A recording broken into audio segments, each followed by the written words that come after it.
On the eve of the St. Valentine's Day preparation in February 1976, Nigeria's third military head of state, General Murtala Muhammed, was assassinated on what happened to be his 200th day in office. He was only 37. Muhammad was a man of many controversies, but there is no denying that he was detribalized, authentic, eager, bold, popular, stubborn, incorrigible, vindictive, and most of all, very religious. He was a patriot who truly loved his country, even if many of his policies were misplaced, misconceived, and misconstrued. Friday the 13th of the year 1976 was just like any other day in the post-Civil War Nigeria. Lovers in the Federal Capital Territory of Lagos were finalizing plans on how to surprise their loved ones. Lagos was awake to the crows of the roosters, and in Ikoyi, the unofficial residence of the head of state, the 37-year-old general summoned his driver, orderly, and aide-de-camp, ADC. It was time for the business of the day. Without an inkling of anything ominous, he hopped into his official car, a black Mercedes-Benz limousine, and the driver proceeded along the normal route for the Dodan barracks. While at a traffic stop on his way to the office, a group of dissident soldiers who were dissatisfied with the direction of the government sprayed the car with bullets while killing all its occupants. Lagosians, who were praising their wonderful leader just minutes ago, fled the scene for their dear lives with their hearts in their mouths. Drivers abandoned their vehicles, women grabbed their children, lovers tore apart, and they all scurried to safety like a horrified Thompson's gazelle evading a cheetah. There was chaos. Schools were quickly shut down as parents dashed to them to pick their wards. Anarchy loomed as the nation tipped to a precipice. It was a Black Friday, not of discounted online shopping, but of the gruesome murder of Nigeria's most popular leader, who exited the military political scene in the same manner he entered it, in a shower of bullets. This episode looks at the full story of Murtala Muhammed, his life as a military officer and head of state, his opposition with Gowon, and of course, his brutal assassination in the prime time of the day, at the prime time of his life.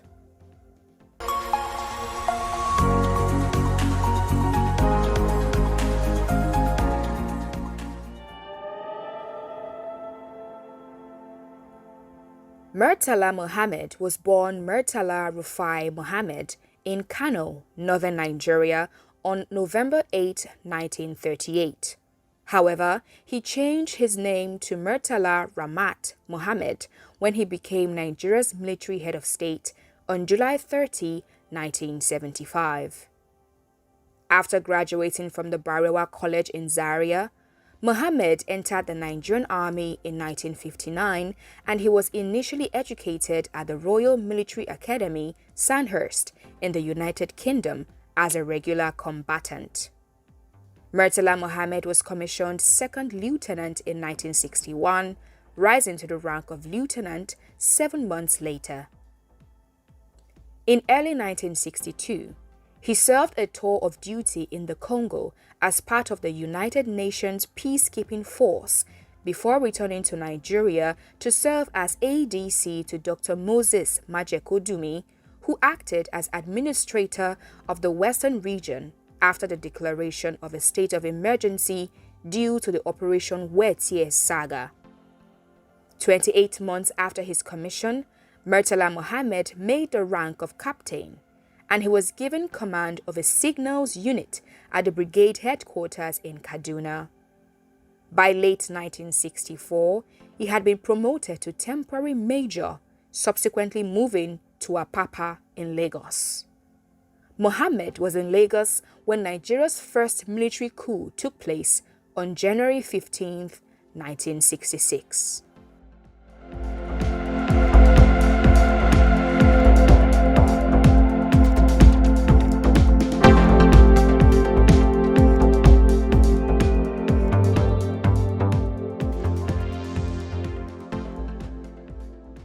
During the first military coup on January 15, 1966, Major Emmanuel Ifeajuna, without Murtala Muhammed's knowledge, used many soldiers from his signal unit at Apapa for the Lagos operations, a situation that proved to be a source of immense embarrassment to Muhammad.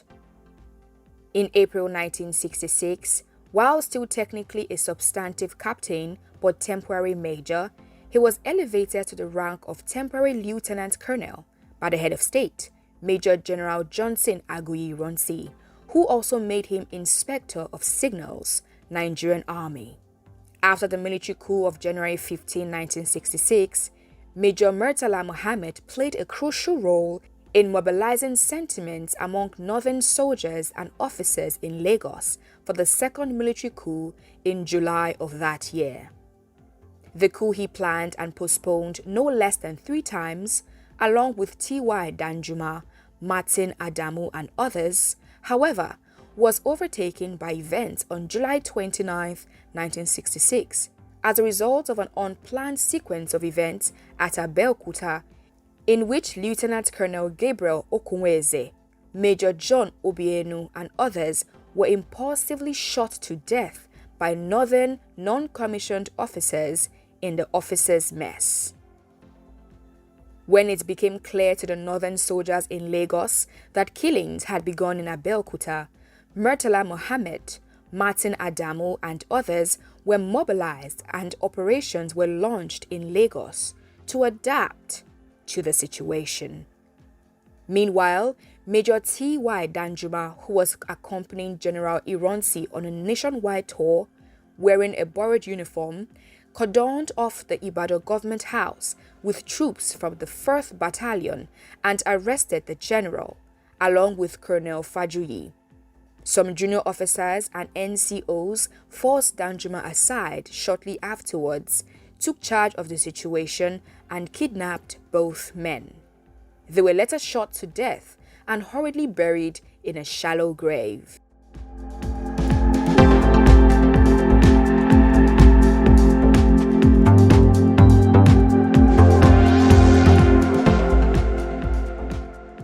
It was subsequently alleged that Muhammad used his key position as Inspector of Signals to relay messages urging intervention to northern conspirators in other parts of the country. It was also alleged that in an apparent bid to secede, Murtala Muhammed at one point ordered a passenger jet to transport northerners out of Lagos back to the north. The cautious Lieutenant Colonel Yakubu Gowon, who was the then Chief of Army Staff, professionally senior to Muhammad and by no means privy to or part of the coup, emerged as the preference of the northern rank and file as things settled after the initial orgy of killings in Abeokuta, Lagos, Ibadan and Kaduna, barely edging out the charismatic Muhammad from the position of Commander-in-Chief. The bad emotions caused by this rivalry of power from then on were to becloud their relationship. Muhammad laid low in the background in Lagos with Lieutenant Colonel Hassan Katsina as the military governor of the north, as Gowon exchanged banter with Lieutenant Colonel Emeka Ojukwu and negotiated the tortuous route through various constitutional conferences of 1966 and the Aburi meetings of 1967. This was partially due to Gowon being uncomfortable with Muhammad and keeping him out of the loop.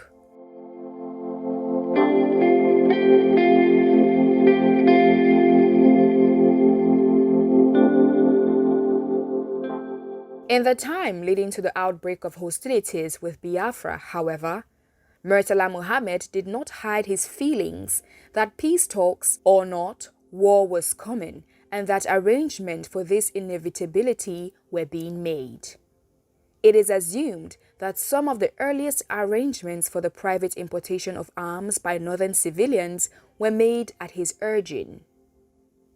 On May 30, 1967, Ojukwu declared the Republic of Biafra.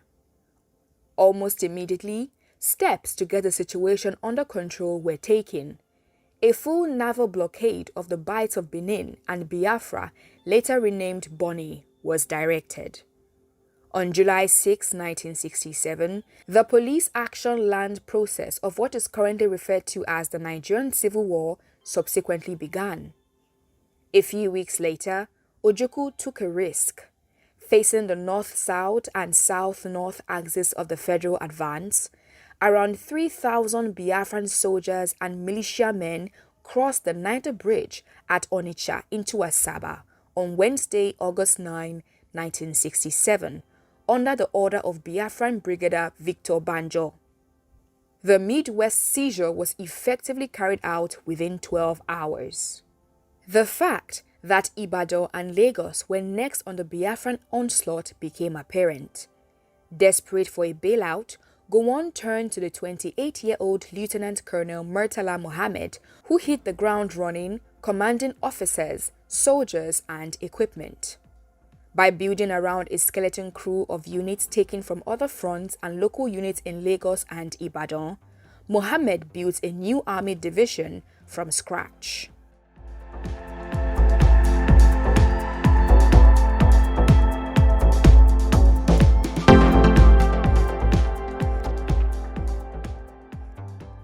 At Ore, Muhammad launched a lightning counter-offensive, eventually checking the Biafran units as two brigades entered the Midwest from Okene and marched southwards furiously in a flanking move towards Benin City. At 6 p.m. September 20, 1967, the ancient city fell back under federal control with support for operations in the Delta by units of the 3rd Marine Commando led by Lieutenant Colonel Benjamin Adekunle. Most of the Midwest was then cleared simultaneously with the exception of Agbo and Asaba. The next day of September 21, 1967, Lieutenant Colonel Murtala Muhammed made a radio broadcast in Benin City, in which he declared that anybody who stood in the way of his soldiers would be viewed and regarded as a rebel. Muhammad then dispatched his forces around Agbo and Asaba to fish out and deal with the suspected rebels. Unfortunately, discipline broke down locally, and there were large-scale reprisal killings by soldiers under Muhammad's command against Igbos in Benin, deemed to have betrayed the area. Similar killings also occurred in other Midwestern towns. This was to be known as the Asaba Massacre. Hundreds of able-bodied males were reportedly lined up and summarily executed for scheming with the enemy. Nevertheless, this awful occurrence was never formally prosecuted by a board of inquiry or led to a court-martial.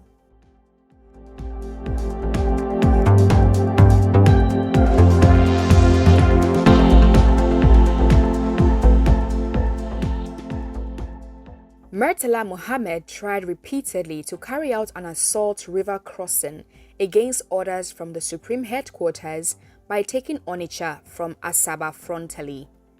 In 3 carelessly conceived attempts, he lost thousands of men and millions of pounds of supplies. On the advice of his marabouts, at least one of these attempts was made. He finally acceded to military orders to swing northward, make an unopposed crossing at Ida, and eventually take Onitsha through a north-south coastal advance, defending his eastern flank with the 1st Division of Colonel Muhammad Shua. Even then, on March 31, 1968, when Biafran troops ambushed a logistics column trying to link up with Major Shehu Musa Yaradua's unit at Onitsha, Murtala Muhammed suffered one more humiliating defeat at Abagana. In mid-1968, with Colonel Ibrahim Haruna, Gowon replaced the emotionally drained Muhammad as the general officer commanding of the badly mauled 2nd Division. Haruna himself was later replaced by Colonel Gibson Jallo on May 12, 1969, when all the divisional commanders were recalled. Muhammad reportedly went to Kano after the Abagana fiasco and then left the country on vacation for London without trying to notify the Supreme Headquarters. He was, however, promoted in 1968 to colonel and reappointed to the Signals Inspectorate. Yet, tensions persisted with Gowon and Army HQ.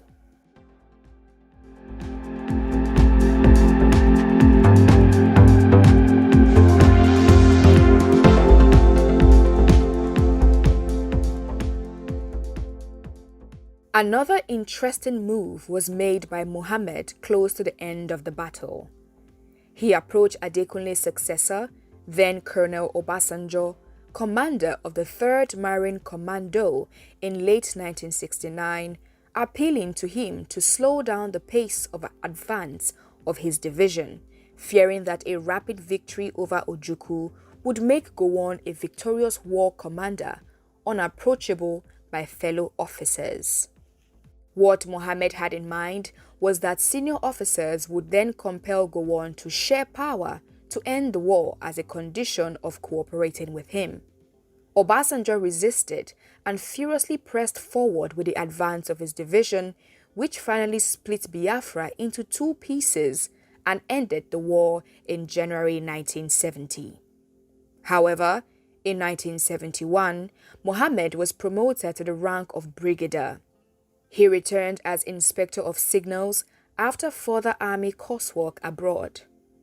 By 1974, General Gowon thought that he had to either co-opt or purge him, preferring the former course of action finally. Therefore, on August 7, 1974, Brigadier Murtala Muhammed became Federal Commissioner for Communications, although retaining his position as Army Signal Inspector.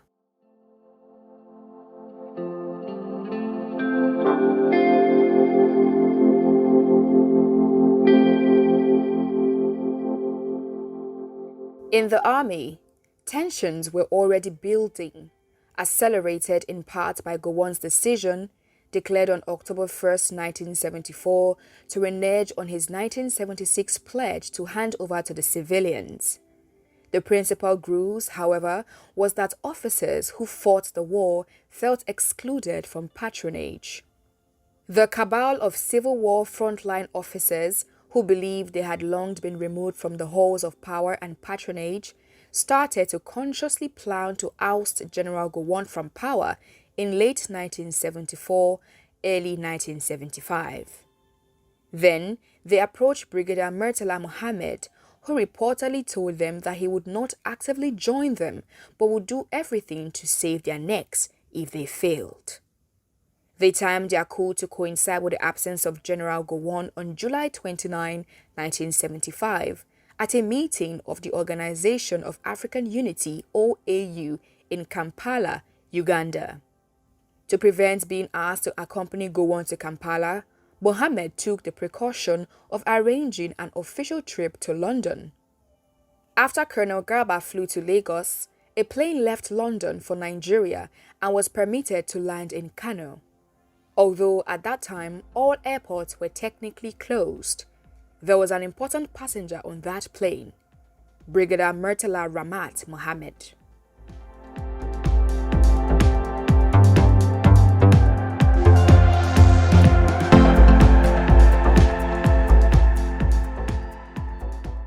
Muhammad finally agreed to accept the role of head of state on their condition after a severe misunderstanding with the coup plotters, in which they almost decided to drop him as their option to lead the country, that he would share power in a trioca with Brigadiers Obasanjo, who was his senior, and Danjuma, who was his junior.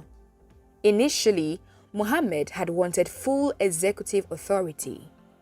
On July 30, 1975, he delivered his maiden speech. Fellow Nigerians,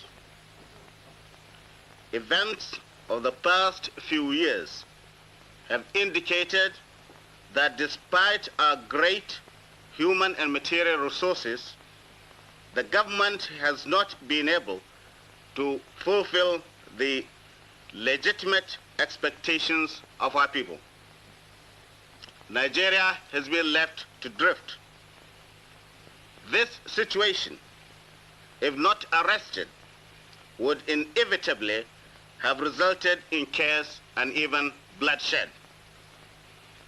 In the endeavor to build a strong, united, and virile nation, Nigerians have shed much blood. The thought of further bloodshed, for whatever reasons, must, I'm sure, be revolting to our people. The armed forces, having examined the situation, came to the conclusion that certain changes were inevitable. After the Civil War, the affairs of state, hitherto a collective responsibility, became characterized by a lack of consultation, indecision, indiscipline, and even neglect. A series of reforms were announced with dizzying speed, including a mass purge of the civil service and parastatals, frequently without regard for due process. Probes of former officials, although common at the time, were similarly flawed. Witch hunting was an exception rather than a norm, yet not anything that has been done has been necessarily reckless or impulsive. An assertive foreign policy was introduced by Muhammad, acknowledging, for instance, the MPLA government in Angola. A gradual program for inevitable army demobilization was declared, albeit unpopular within the military. A 50-member constitution drafting committee was formed, and panels were set up to advise some retired public officers on asset inquiries, abandoned properties in the 3 eastern states, the location of the federal capital, and the development of more states. A low-profile policy of public officers was declared by the administration, and Muhammad preferred to remain at his home in Ikoyi rather than move to the more fortified residence of Dodan Barracks. By turning up at the polo ground, for example, without cover, he often startled observers. He was warned to be more careful, but brushed off all admonitions in the weeks leading to his assassination. Murtala Muhammed was promoted to the rank of a full 4-star general in January 1976.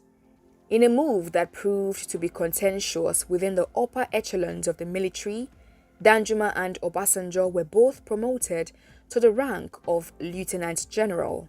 For instance, as Chief of Army Staff, Danjuma, who was originally a short service officer trained at Mons OCS Aldershot, became senior to his own defense minister, Major General Iliya Bisala, a regular officer trained at Sandhurst, who was originally senior to him, commanded him during the Civil War, and was still in active service. General Murtala Muhammed declared on February 3, 1976, following the recommendations of the Aguda Commission, that the federal capital would be transferred to a federal territory of about 8,000 square kilometers in the central part of the country. To support this historic decision, no referendum was ever held. 7 new states were subsequently established, and a democratic transition program was announced, which was scheduled to end on October 1, 1979, with a handover to the civilians. Sadly, he wasn't going to live to see the results of his efforts.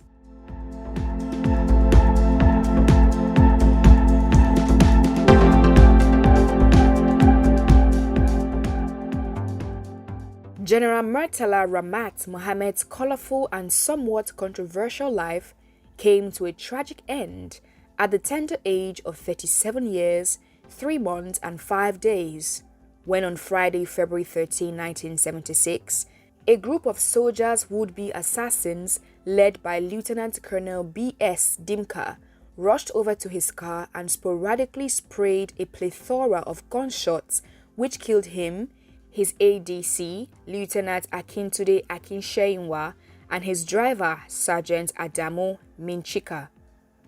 Eventually, the coup attempt failed, and Lieutenant General Olusegun Obasanjo became the head of state. Lieutenant Colonel Shehu Musa Yar'Adua one of the original leaders of the July 1975 coup, was promoted to the rank of brigadier and appointed Supreme Headquarters Chief of Staff in an ethno-religious balancing step. Major General Bisala, the Minister of Defense, was arrested and shot for his suspected involvement in a conspiracy, along with Lieutenant Colonel Dimka and several others, some of them controversial to this day. Efforts to extradite the former head of state, General Yakubu Gowon, from the United Kingdom to stand trial for allegedly being involved in the plot were not successful. He was subsequently dismissed in absentia from the army, but later pardoned by President Shehu Shagari in 1982.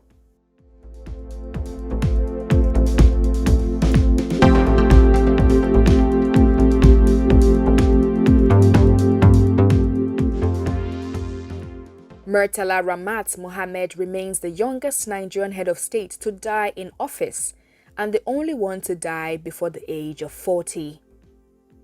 Many monuments in the country are dedicated to his memory, the chief of which is the Murtala Muhammed International Airport in Lagos. His portrait also adorns the 20 naira note, the only naira note to feature a military man.